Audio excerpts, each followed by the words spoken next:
Now y'all want to see a cute puppy? Look at this. Aw, Ellie. Say hi, Ellie. Hello. Mwah. Hello there and welcome. How'd you get here? I don't really know, but I'm glad you're here, cause this is my vlog. So, I'm in my house in Dallas. I walked in 2 days ago when I got here, and I could not believe my eyes. I've shown you my room before and how my mom took it over, my room from high school, but this is unbelievable. Look at this. Look at all this jewelry. This is insane. My mom runs a online jewelry business, and she, I guess, keeps inventory in my old room. This is like her office now. She's got like all these necklaces and things I don't really understand. Ellie, what do you think about that? Come here. Come here. Ellie, come here. Hey, come here, girl. I feel like dogs either want to hurt me or ignore me. Just like the ladies. No, I'm just joking. But seriously. Hey guys, I'm back here on day 2 of vlog every day for 2 weeks. It's pretty cool. So like I showed you, my room, like my old room, is filled with jewelry. So I'm in my family's guest room, hidden in the corner by myself, me and the mustache. It's funny to see y'all's responses about that. I've gotten mixed reviews. I will say it's not a stylistic choice by any means, and if I had anything I needed to do this week, I probably would have gotten rid of it already. But it's quite an adventure. People definitely look at me differently with the mustache. I don't know if they're secretly trying not to laugh at me or what, but so far so good. This is actually day 4 of me not shaving, so we'll see throughout these 2 weeks if I keep going. I don't know. We'll see. But I looked at y'all's comments, saw some of the things you wanted me to talk about. I knew that y'all would do this, and I love y'all for it. I knew that y'all would ask about like relationships and girls, and I think the question was like, talk about past relationships and what I look for in a girl. And that's going to be a really good video idea, and I may actually save that till I get my nicer camera in. You may notice I'm on like a handheld camera right now because I sold my nice camera that I use for music videos to get a better camera, and it's coming in the mail tomorrow. So I may save that girl video for, I don't know, a few days from now. So you got to come back and I'll tell you about my past relationships and some things I look for in the females. Yeah. But for today's video, I thought we'd talk about your other top comment. Someone wrote, talk about like a funny story from your past or from when you were a kid. I have like a ton of stories from me being a kid that I could tell you, and I actually have one in particular tonight that I think would be good to start off with.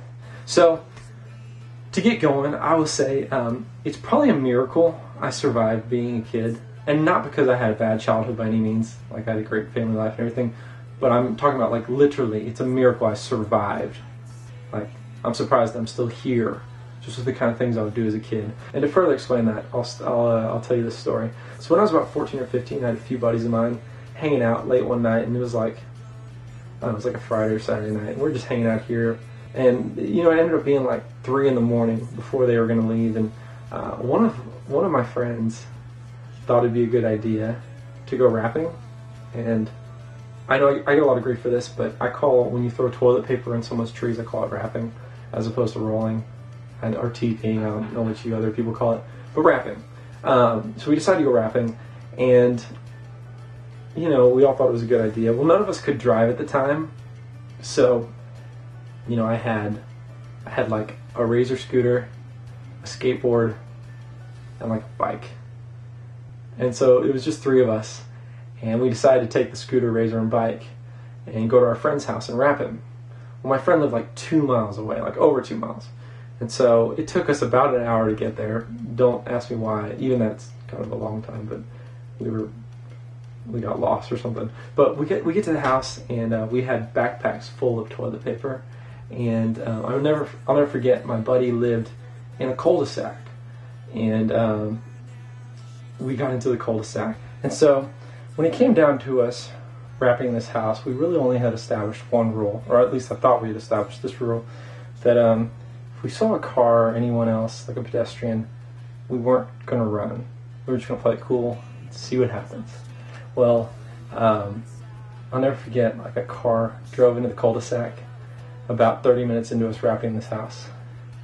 And immediately my two friends take off. They just sprint for their lives. It was crazy. They just sprint. And I remember looking at them thinking, great, I'm stuck here by myself with this house covered in toilet paper. I'm going to run too. So I took off. And I'll never forget, like, we were flying down these, like, alleys and stuff. And, you know, we thought we were doing pretty good. And I think I remember saying, hey, let's hide in these bushes. And I thought it was, like, a really good hiding spot.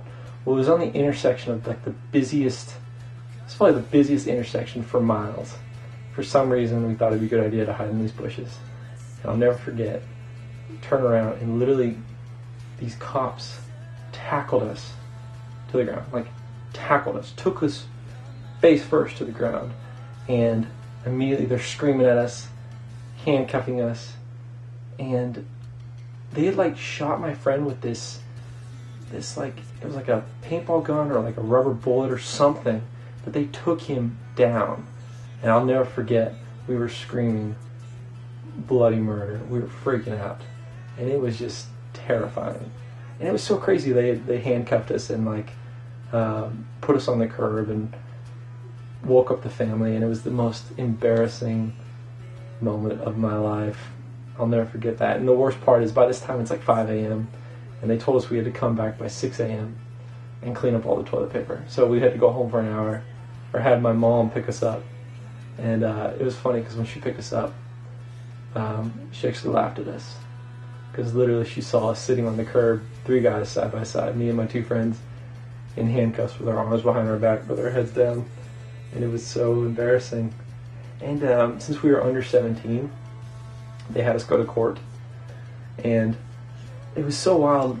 This is like a month later, they made us go to court, and we didn't know what they were going to charge us for. But apparently in Dallas, it's a curfew violation if you're under 17 and you're out past 11 or something. And my buddy Amish, he went up to the judge first. And I remember he talked to her for a while, and he sat down, and I found out she had given him a 6-month probation, a $250 fine. He had to write a 5-page paper about, like, why he was sorry or why he shouldn't be doing that, something. And he had to do 24 hours community service. And I was freaking out, like, oh, great, there goes our summer. Like, just this chaos. And next, my buddy Sammy went up. He talked to the judge. Not as long, though. And then he sat down, and I didn't really know what happened to him. But I went up to the judge after him. I went up last. And I'll never forget, I started talking to her, and I was so nervous. And she looks at me, and she says my punishment was 12 hours of community service, and that was it.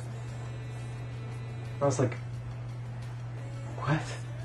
I sat down, I talked to my buddy Sammy, the second guy, and I was like, hey, I only got 12 hours of community service. And he said he got the same. And I was like, oh no, you can never tell Amish this. And to this day, I don't really know if he knows that he got such a harsher punishment than us. Hopefully he never hears. And to this day, I don't know if he knows that he got such a harsher punishment than us. Hopefully he never sees this video. So that was a pretty crazy story. But I have a lot more coming up in the vlogs. Keep telling me what you want to hear, what you want to see. So I'll catch you guys tomorrow. Bye. Hey, one more thing before I post this video. I was actually in the editing process when I noticed this. I gave my sister my computer for like 5 minutes. She said she needed it for something, and this is why. Look, she wrote, "Ugh, I hope it's acceptable to wear muscle tanks with jorts." And then she wrote, this one's a... She wrote, "I won't rest till I know Chuck ends up with Blair, #1 Gospel Girl fan." Family. She also wrote, My sister Danny Austin is the best sister in the whole wide world. I love her so much. It's hard sometimes. It's very hard. We're going to get her back. We're definitely going to get her back very soon.